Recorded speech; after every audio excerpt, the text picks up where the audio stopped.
नमस्कार दोस्तों, आज मैं आपके लिए लेकर आई है सास बहू की नोकझोंक। बहू मर गई क्या, अंदर से आवाज जिंदा हूँ माँ जी। तो फिर मेरी चाय क्यों अभी तक नहीं आई? कब से पूजा करके बैठी हूँ, ला रही हूँ माँ जी। बहू चाय के साथ भजिया भी ले आई। सास ने कहा तेल का खिलाकर क्या मरोगी। बहू ने कहा ठीक है माँ जी, ले जाती हूँ। सास ने कहा रहने दे, अब बना दिया है तो खा लेती हूँ। सास ने भजिया उठाए और कहा कितनी गंदी भजिया बनाई है तुमने। बहू माँ जी मुझे कपड़े धोने हैं, मैं जाती हूँ। बहू दरवाजे के पास छिपकर खड़ी हो गई। सास भजिया पर टूट पड़ी और पूरी भजिया खत्म कर दी। बहू मुस्कुराए और काम पर लग गई। दोपहर के खाने का वक्त हुआ। सास ने फिर आवाज लगाई कुछ खाने को मिलेगा। बहू ने आवाज नहीं दी। सास फिर चिल्लाई भूखे मारोगी क्या। बहू आई सामने खिचड़ी रख दी। सास गुस्से से ये क्या है, मुझे इसे नहीं खाना, इसे ले जाओ। बहू ने कहा आपको डॉक्टर ने दिन में खिचड़ी खाने को कहा है, खाना तो पड़ेगा ही। सास मुंह बनाते हुए हाँ तू मेरी माँ बन जा। बहू फिर मुस्कुराए और चली गई। आज इनके घर पूजा थी। बहू सुबह 4 बजे से उठ गई। पहले स्नान किया, फिर फूल लाए, माला बनाए, रसोई साफ की, पकवान और भोज बनाया। सुबह के 10 बज गए। अब सास भी उठ चुकी थी। बहू अब पंडित जी के साथ भगवान के वस्त्र तैयार कर रही थी। आज ऑफिस की छुट्टी भी थी और उनके पति भी घर पर थे। पूजा शुरू हुई। सास चिल्लाती बहू ये नहीं है, वो नहीं है। बहू दौड़ी दौड़ी आती और सब करती। अब दोपहर के 3 बज गए थे। आरती की तैयारी चल रही थी। पंडित जी ने सबको आरती के लिए बुलाया और सबके हाथों में थाली दी। जैसे ही बहू ने थाली पकड़ी, थाली हाथों से गिर पड़ी। शायद भोज बनाते हुए बहू के हाथों में तेल लगा था, जिसे वो पोंछना भूल गई थी।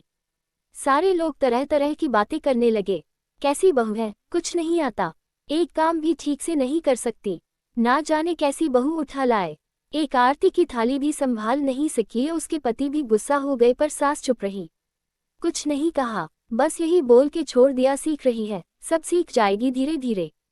अब सबको खाना परोसा जाने लगा। बहू दौड़ दौड़ के खाना देती, फिर पानी लाती।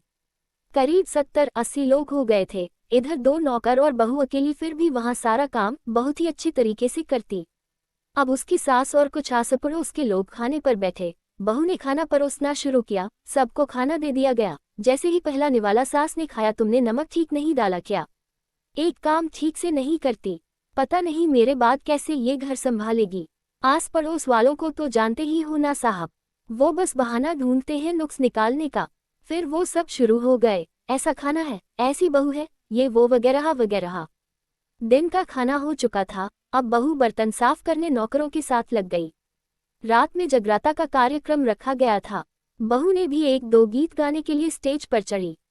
सास जोर से चिल्लाई मेरी नाक मत कटा देना, गाना नहीं आता तो मत गा, वापस आ जा। बहू मुस्कुराए और गाने लगी। सबने उसके गाने की तारीफ की, पर सास मुंह फुलाते हुए बोली इससे अच्छा तो मैं गाती थी जवानी में, तुझे तो कुछ भी नहीं आता। बहू मुस्कुराए और चली गई। अब रात का खाना खिलाया जा रहा था। उसके पति के ऑफिस के दोस्त साइड में ही ड्रिंक करने लगे। उसका पति चिल्लाता थोड़ा बर्फ लाओ, तो सास चिल्लाती यहाँ दाल नहीं है, फिर चिल्लाता कोल्ड ड्रिंक नहीं है, पापड़ ले आओ। इधर उधर आखिरी में उसके पति की शराब गिर पड़ी उसके एक दोस्त पर और बुलेट टूट गई। पति गुस्से में 2 झापड़ अपनी पत्नी को लगाते हुए कहता है जाहिल कहीं की, देखकर नहीं कर सकती, तुझे इतना भी काम नहीं आता। सारे लोग देखने लगे। उसकी पत्नी रोते हुए कमरे की तरफ दौड़ी। फिर उसके दोस्तों ने कहा क्या यार, पूरा मूड खराब कर दिया, यहाँ नहीं बुलाया होता, हम कहीं और पार्टी कर लेते। कैसी अनपढ़ गंवार बीवीला रखी है तूने, उसे तो मेहमानों की इज्जत और काम करना तक नहीं आता, तुमने तो हमारी बेइज्जती कर दी। अब आस पड़ोस की औरतों को और बहाना मिल गया था। वो कहने लगी देखो क्या कर दिया तुम्हारी बहू ने, कोई काम की नहीं है। मैं तो कहती हूँ अपने बेटे की दूसरी शादी करा दो, छुटकारा पाओ इस गंवार से।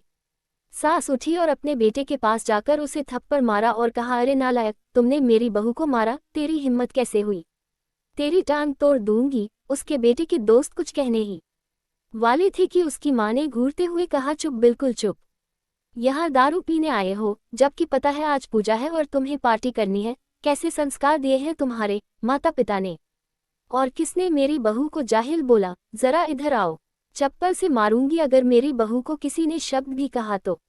अरे पापी, तूने उस लड़की को बस इसलिए मारा कि तेरी शराब टूट गई, पापी वो बच्ची सुबह 4 बजे से उठी है, घर का सारा काम कर रही है, ना सुबह से नाश्ता किया ना दिन का खाना खाया, फिर भी हंसते हुए सबकी बातें सुनते हुए ताने सुनते हुए घर के काम में लगी रही।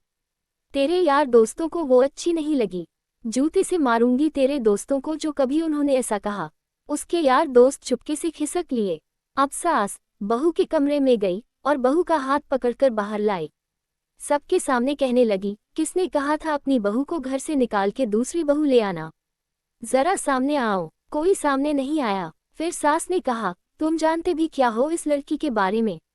ये मेरी माँ भी है, बेटी भी। माँ इसलिए मुझे गलत काम करने पर डांटती है और बेटी इसलिए कभी कभी मेरी दिल की भावनाएं समझ जाती हैं। मेरी दिन रात सेवा करती है, मेरे 1000 ताने सुनती है पर एक शब्द भी गलत नहीं कहती, ना सामने ना पीठ पीछे।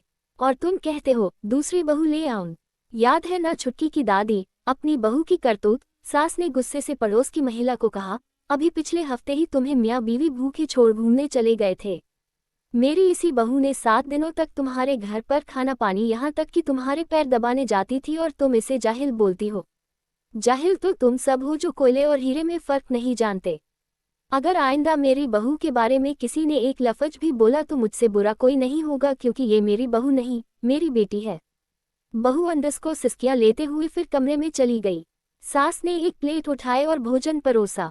बहू के कमरे में खुद ले गई। सास को भोजन लाते देखा तो बहू ने कहा, अरे माँ जी आप क्या कर रही हो, मैं खुद ले लेती।